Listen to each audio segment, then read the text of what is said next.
What's up, internet world, and welcome back to the channel. Today I bring you the 2022 Mercedes-Benz GLE 450 Coupe.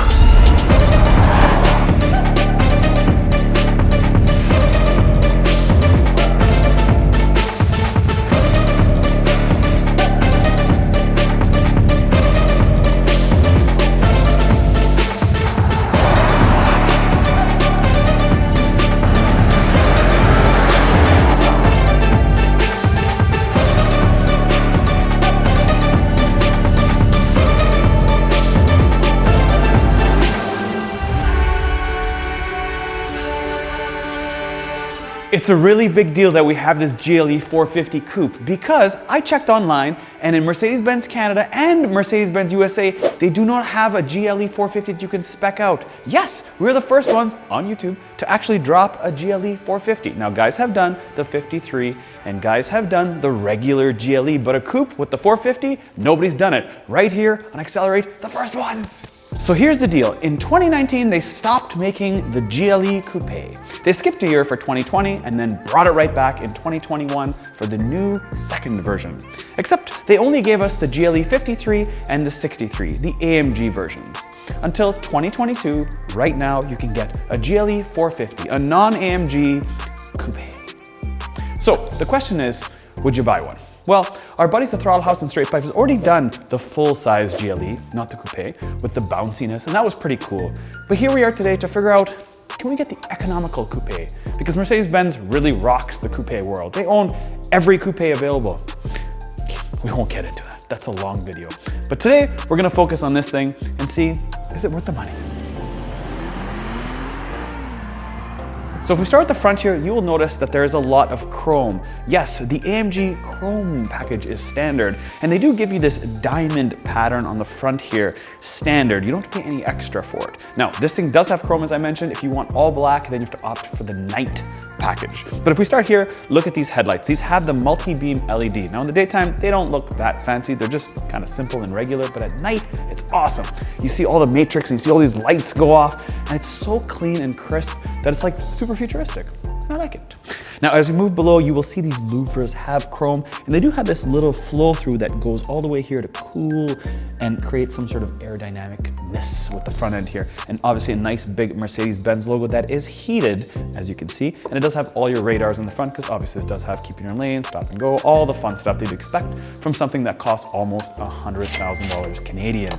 Two interesting things. Doesn't this look like a massive propeller? Look at this thing. It looks actually awesome with this massive propeller. And the other thing is that when I'm standing here, you can see this big lower part of the bumper really protrude forward. There's a good like 4 inches of width that I can see right here, which is kind of cool. Does it look pretty wide and aggressive to you guys? I think so. Now take a look at these wipers. These things are actually laser cut with these little tiny holes. So when it's spraying wash fluid, it sprays wash fluid on the actual wipers. It's not on the actual steel stock here, it's on the wiper blades. So yes, they're expensive, but it's awesome because there's no leftover residue of water on the windshield when you're done. That is primo, because all cars always have this silly line that ends up being over there, and it's so annoying to the engine. Now under the hood, you can get 3 versions of the GLE. As I mentioned, you get 2 AMG models and 1 non-AMG, which what this one is. But interestingly enough, the V8, they're starting to discontinue it. And I don't mean totally stop it. It's really available as a new variant, but in very limited numbers. Just thought I'd throw that out there if you want a V8.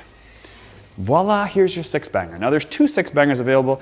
This guy that makes a whopping 362 horsepower and 369 pound-feet of torque. But the key is that it's tagged with a 48-volt electrical system. Now that thing gives you about 21 extra horsepower when you need it and just over 100 pound-feet of torque. But what I did notice on the S-Class is when I was actually braking, it would feel like the electrical was slowing me down, and when I hit the brakes, I felt like this jolt and this bump. So on the drive, I'm gonna see if this thing does that same sort of annoying effect. Hopefully it doesn't. The other cool part about it, it does have a 9-speed transmission, and that voltage system, what it does do is it powers the AC, the electronics, and the electronic turbocharger, electronically controlled turbocharger. So Mercedes-Benz calls this coupe styling and SUV strength. Now, do you guys like the design of this? Part of me doesn't really know which is the front, which is the back. It kind of looks the same. Now, again, it's all subjective. Obviously, if you throw some nice big wheels, you do get 20s, and they're all AMG wheels. You can get 20s or 21s depending on what selection you pick when you click the box on the internet. But do you like this? Do you like the style of this thing? Again, this doesn't have any chrome delete. It's all chromed out. But it's really a tough one because when it looks like this, it's kind of plain looking a little bit.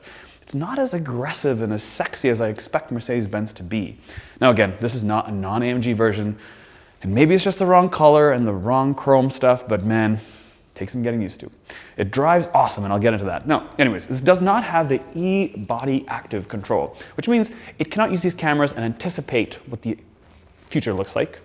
Let's try that again. This doesn't have it, but if you get the e-body control, it takes a 3D rendering of what the future road looks like, and then it adjusts the suspension by bouncing it. Yes, it actually bounces. It can actually unstuck itself from snow and sand because it can move, jump up and down, and wobble.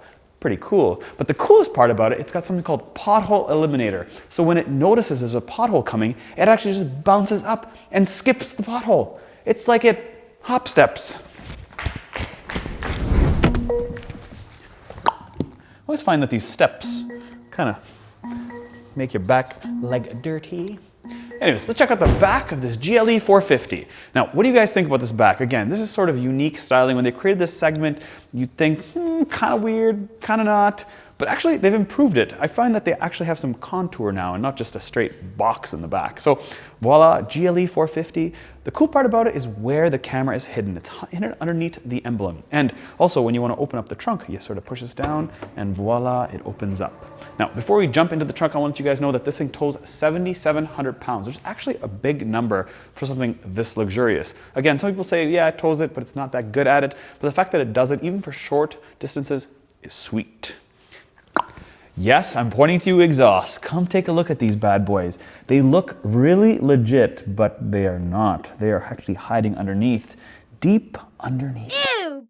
So how much room do we have in the back of this GLE Coupe? Now I'll move this out of the way, but before I talk about the back, I want to show you about height. Now grabbing a box or grabbing something big to put it in, how much height do I have to lift it up and over? Well, I'm 5'8.5", and here's where I stand. Here are my hips, and this is where it is. This is one of the higher SUVs that I've seen. And I did check the suspension. It doesn't have air suspension. It just has your typical coil and shock absorber. So let's see how much space we have in terms of depth. We've got 44.5 inches, and as far as width, it should be around 42 by the looks of it. Yep, 42.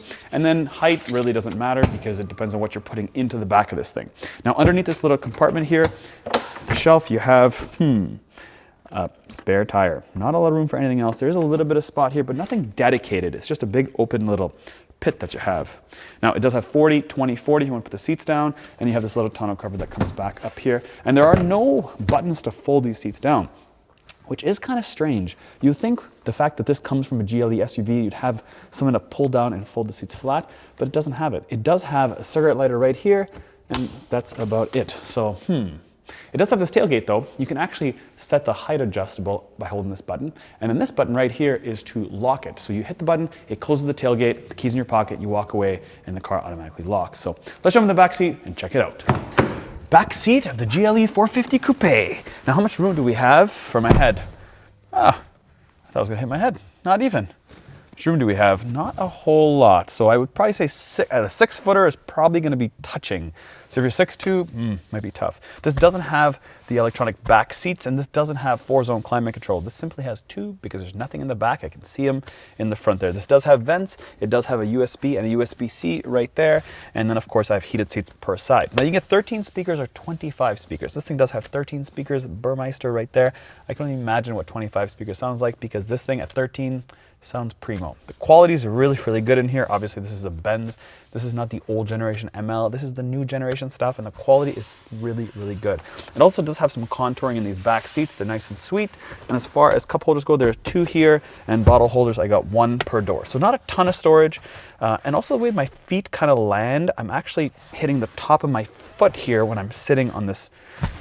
That's the only real complaint I have. I'd have to sit like this, and that is maybe a bit annoying. Being honest, you know? Being honest. What else do I see? That's about it. Jump to the front seat. Front seat of the GLE Coupe. You know what I like? I like the fact that they still leave some history there. Like this little door thingamajiggy.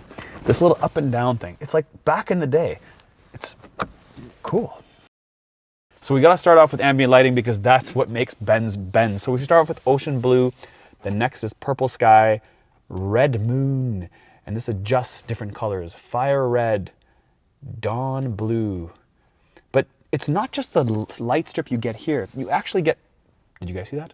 My hand goes here and guess, the light comes on. How cool is that? Anyways, it's not this little strip you have here and underneath here, it's all the background lighting. So around the door handles, underneath this 12.3-inch screen, all the way the length of it, it's just a nice touch. They do it so well. They find places to put ambient lighting that nobody else thinks of. Sun yellow, jungle green, glacier blue, and then of course color flash and color mix. So there we go, it'll just alternate all the colors it has as I roll here in my Club AMG. Now let's start over here and work our way down through the dash. I obviously do have memory seat, and there's 3 profiles I can have. Now a lot of people forget that the adjustments of the seat are actually on the door panel of Mercedes-Benz. It's not on the seat itself. The only adjustment I have on the seat in this specific case, this one doesn't have massage seats, but this one has lumbar support. So that's the only adjustment I have on the seat itself. Moving along, I do have 3 increments of heated seats and then a button next to it where I can adjust the driver's settings. So I can simply hit this button and I can move the driver's seat backwards and forwards right here as opposed to reaching all the way over and adjusting it. So that's kind of cool. If you have different heights of people that sit in the passenger seat, you can adjust it this way.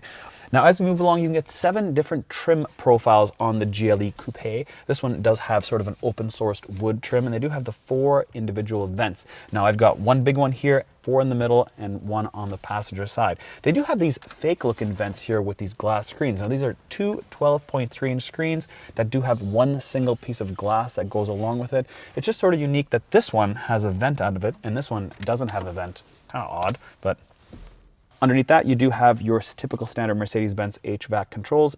Pretty straightforward, very easy to use, nothing complicated. And then you do have underneath that USB, USB-C, and sort of a tray that you hit, and then it slides the whole thing. Really, really nice wood piece. It actually looks legit wood, no plastic gimmicky stuff here, no shiny piano black. This is all fancy. Now you do have your cooled and heated cup holders right here, 2 big nice cup holders, and of course your touchpad. So this is still rocking the last generation MBUX, which is super easy to use, and I'll go into that in a moment. You do have your dynamic buttons for some of your suspension modes, and of course your volume for your radio, and a nice big hold handle. Now, I actually do like this handle, not to really hold it, but more because a lot of armrests actually give my shoulder issues. So I don't really like having it here. I like it on an angle. I like the fact that it's pointing upward. It just helps the way my shoulder feels. So really nice to have. And of course, your typical Mercedes-Benz steering wheel with all the haptic stuff, lots of rollers, lots of screens, and we'll get into that. So let's dive into some of the tech and show you. So we're going to take a quick dive into the Mercedes-Benz User Experience, or MBUX as they call it, which is their multimedia system. So we start off with phone, navigation, radio, media, comfort, info, Mercedes Me, and then settings. But you will also notice underneath them, they have sort of quick buttons that you can hit to jump into a bit faster. Now it's very clean in this 12.3-inch screen. Now you got the time and you got the temperature for the driver and the passenger, but you also have something called themes underneath. So you got adventure, trip, experience, efficiency, lounge, standard, and then of course you can create a theme. And you can set different favorites and stuff like that. So it's nice that you can change sort of the background and different themes. So let's jump into navigation because it does have augmented reality that shows up on this screen, as well as some pieces on your heads-up display. Pretty cool. I'll show you the heads-up display. It's really nice, clean, but it's also a lot of information that's gathered into it. It's not just simply the speed. It's got sort of your pitch, your roll, different things that you can pop up the heads-up display with the different themes that you pick. So let's put in an address here. Let's go to where to. I'm just going to put Starbucks just to make it super easy. And voila, there comes Starbucks. When I hit it, you'll see it comes up super fast. And when I hit it, this is how it shows up. It shows the address, of course, the arrival, and then the phone number, and then of course if I want to go, I hit that button. The route is being calculated. But take a look at how it looks like. 100 meters, turn right onto McKay Avenue and then turn right. Super nice, super clean, super easy. So let's get out of that and let's move on to something that's important, and that is comfort. So comfort has your seat kinetics and ambient lighting. So seat kinetics essentially just moves your seat in different directions so you're not staying in the same spot. It gets the body moving a little bit. You can set the duration, how long you want to have it, as well as which areas of the seat you want to adjust it. And then of course you have your seat heating balance, which is pretty cool. Do I want more heat on my booty or do I want more heat on my back? And I can adjust it that way for driver as well as passenger. Next up is ambient lighting. As I showed you guys, it is sick. Lots of different colors, 64 of them, and you can set the brightness and all that stuff. So let's jump past that. Again, I'm flying through it because we've done this a few times before. Next up is info. Info, I've got vehicle, engine consumption, of course, an operator's manual. So for vehicle, you can show your acceleration and your brake, and then of course, beautiful little layout of your GLE Coupe. You've got your pitch, your roll, and then next up is engine. This is where I'd leave it at because it's pretty cool to see this. It makes it more thrilling and exhilarating, how much boost I have. Good times, battery voltage, and then of course, consumption.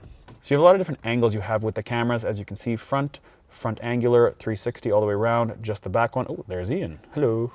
And then you can see it all there. Pretty cool, that's very nice, very clean. No complications to see that rear view camera. Anyways, enough of the rear view camera. Let's talk about the driver's display because this thing is highly customizable and it is sweet. Now, because I'm in off-road mode, it goes into this theme for my driver's display. How cool is this? It shows how much power is going to each wheel, also the pitch and the roll, your degrees. That's sweet as well. I mean, obviously the basic stuff like your kilometers, the outside temperature, and all those type of things. But if I go into trip, it just resets all this, like it changes it. Voila, there you have it. Different profiles change the layout of this. Look at this, one more time. Voila, check that out. That is cool. It's like a car driving down the yellow brick road. You've got your consumption, your acceleration, constant coasting, and your EQ power charge. That stays, but check this out. It's cool. It's just different themes that make you feel emotional with the car. And that's what's missing, right? A lot of cars have all this stuff, but it's the emotion. It's the tie-in of the human driver with the emotion of the electronics that gives you that feeling of buying a car. And this is why Mercedes-Benz does so well, because they have the best displays, way better than any other brand out there. If there you know a brand that's better than Mercedes-Benz for these displays, comment below. So in each one of these round clusters, you can actually change all this little data on either side. How cool is that? I can slide over to the middle, I can slide to the right, and I go up. And again, I have the G-force, the map, the eco display, all different modes. So it's really versatile for anybody to buy this and change it the way they like, if they want to mess around with all this tech. If not, well, then they're going to take it for a drive like we are right now.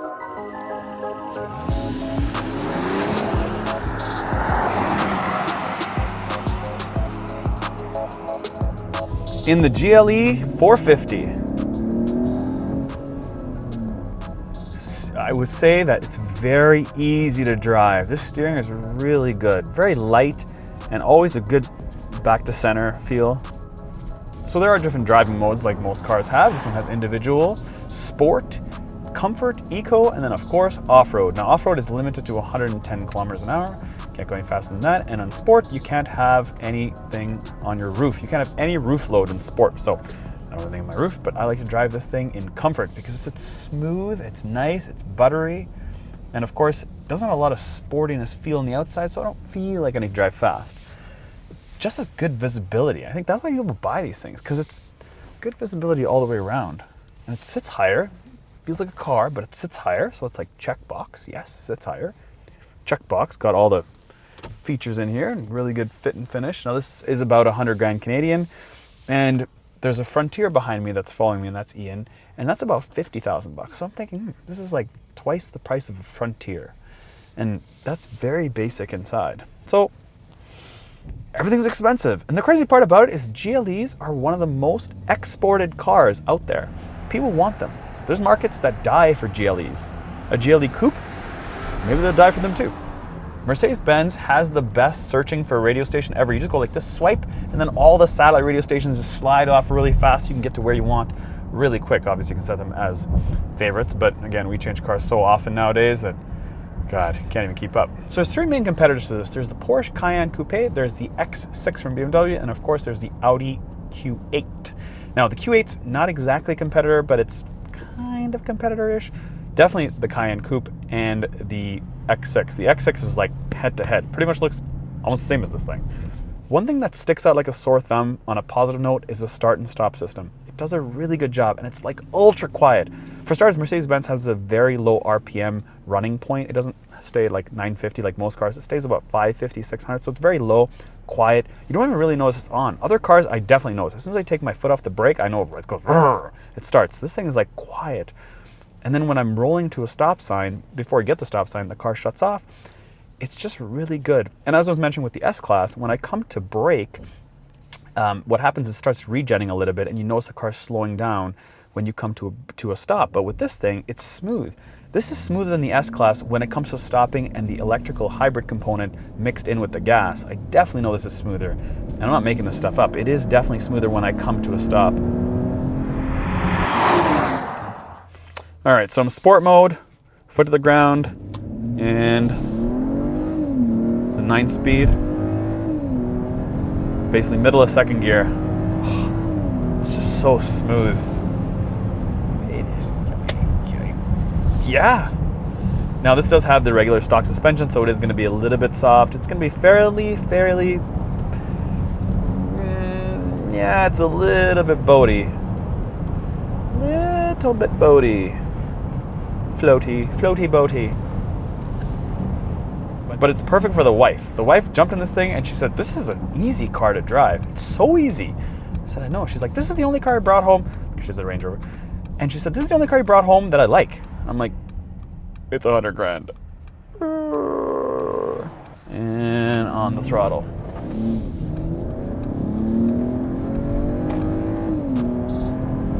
Good little motor.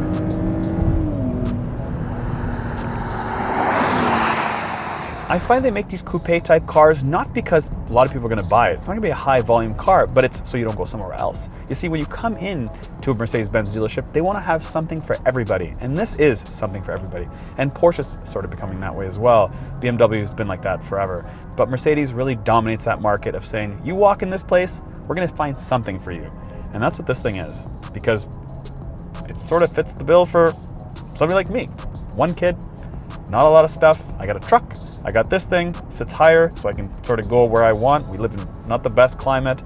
And, well, it's got all the nice, clean gadgets in here. Build quality is good. Just got to find that $100,000. Catch you next time.